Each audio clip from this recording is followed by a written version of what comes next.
everyone. This is Talking Garnet with Garnet Report here at Williams-Brice Stadium. I'm Tori Beth Black, and I have with me this week Rickson Lane to talk about Gamecock sports. Now, Rickson, let's first talk about basketball.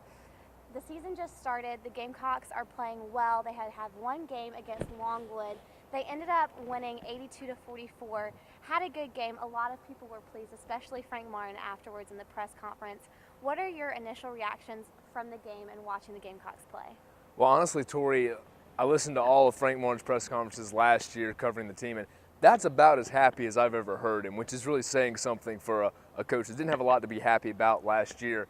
This is a new season in terms of Frank Martin's got guys that he brought in that wanted to play for Frank Martin. He's a very intense coach, very passionate, and there's a difference between coming into a new situation and kind of being forced to take on certain players and then having a recruiting campaign to go out and get guys that you know want to come in and play for you. And I think that's the biggest difference for this team this year.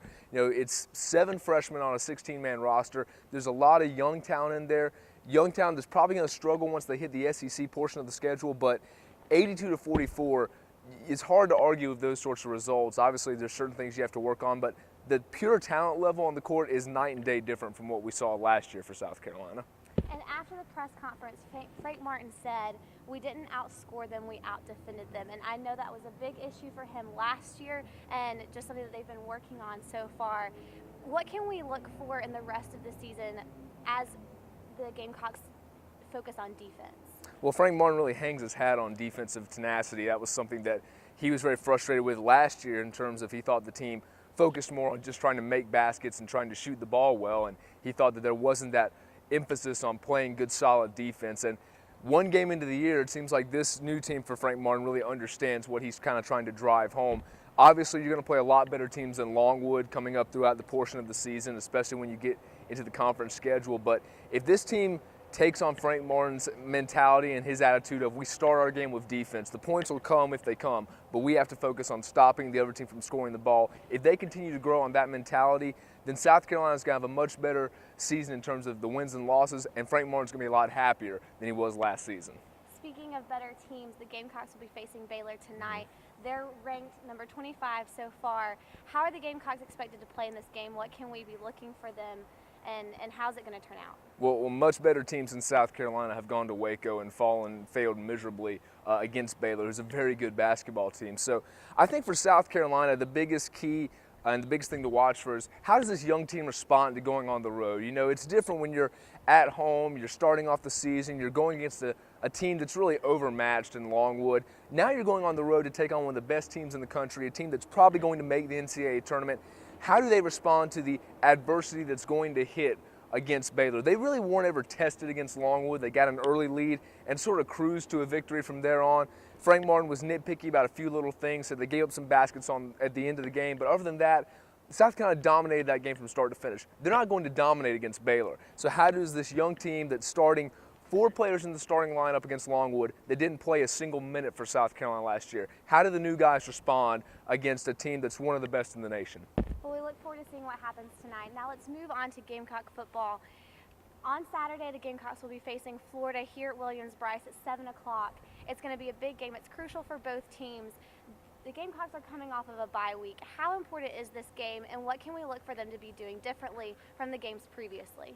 Well, despite what people have said about Florida in the national media and the perception of what Florida's football program has become, this is South Carolina's season. If you have hopes of going to the SEC championship and playing at Atlanta, even through all the adversity you've gone through this year, if you lose to Florida on Saturday, your season's really over. I mean, you can hope for a good bowl game and that sort of thing, but it's a game you have to win if you're South Carolina. You're going up against a Florida team that's got nothing to lose because no one expects them to come into Columbia and win this game. Florida's in danger of missing a bowl game or not being eligible for a bowl game for the first time in 23 years. So they're facing a team that's very desperate, a team that's not very good offensively, but is pretty strong on the defensive side of the ball. We saw when they played Georgia in Jacksonville, gave up a 20-point lead and then nearly rallied against one of the better teams in the SEC and a team that might end up going to the SEC championship. So for South Carolina, I think it's just a matter of coming out, starting off strong. They didn't do that when they played Mississippi State here in their last game. If you come out strong and you get that early lead, I don't think Florida can hang with South Carolina. If you let the Gators, though, stay in the game until halftime in the third quarter, then it could get very dicey. Now the Gamecocks currently have a winning streak of 15 games here at Williams-Brice Stadium at home. It's extremely important to the guys. Even Clowney said in the press conference after Mississippi State, look, we're not going to let Florida come in here and ruin this for us. How important is this for the players? I think it's very important. I think it's a big source of pride for the Gamecocks that, frankly, I know you talk about if you're on a team that you don't really worry about what happened before you got there, but these guys know what the history of South Carolina was before they showed up, and it wasn't a very good history.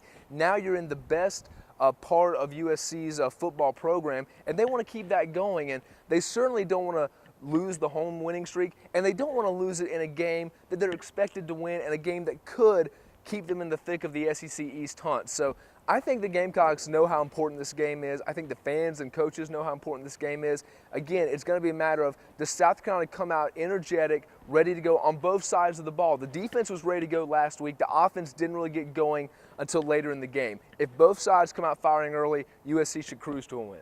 So what are your final predictions for the game? I think South Carolina beats Florida. Again, Florida's got the talent in terms of just the players when you look at them pound for pound with South Carolina, but they're just not as good as South Carolina. They've had some injuries. USC's very lucky to be as healthy as they are right now. Florida's beaten up. Georgia's beaten up. A lot of teams in the conference have dealt with big injury problems. South Carolina doesn't have to deal with that. I think that Florida, the defensive-wise, they're probably going to give South Carolina some issues every once in a while, but if Connor Shaw plays the way he's capable of playing, South Carolina's going to put points on the board. If the defense comes out and plays well, Florida's not a good offense at all. If the defense shows up at all, South Carolina wins this game. I think USC can get it maybe a 27-13 win over Florida, stay in the SEC East race, and hope that good things happen against Missouri and Georgia across the conference. Well, we look forward to seeing what happens Saturday. Thank you for watching Talking Garnet with Tori Black, and make sure to check out GarnetReport.com for all your coverage on Gamecock sports.